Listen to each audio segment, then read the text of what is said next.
Known as the doorstep into Vancouver, the Columbia River Bridge connects Oregon and Washington on Interstate 5. The Interstate Bridge is more than just a piece of infrastructure.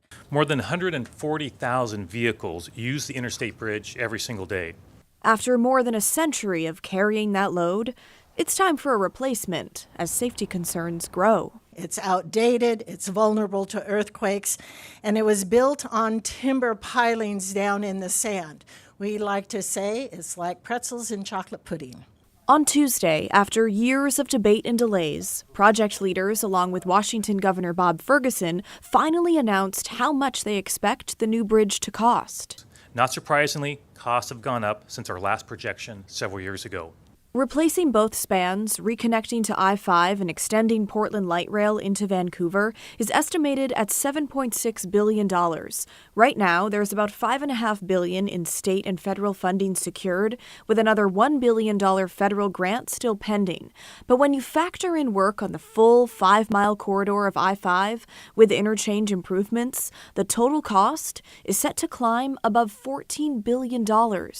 Another reason for the soaring cost, years of delays. Previous efforts to replace the bridge show just how high the price has climbed.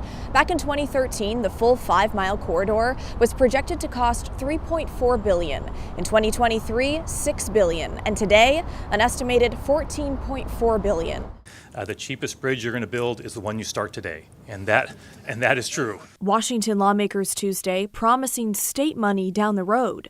Both Oregon and Washington already pitched in $1 billion.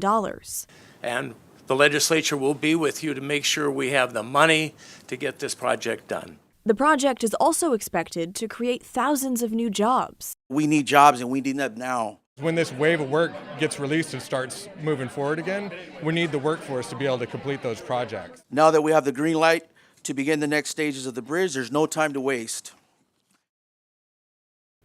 Okay, here's a look at the schedule for the replacement program as it stands right now. The final green light to start construction, the record of decision, will come from the federal government. A contractor will be hired in 2027, and construction will start the following year. But you'll also notice 2028 is when tolling is set to begin. Now, if you've watched our show for a while, we've been warning you that tolls will start on the current bridges to help pay for the new ones.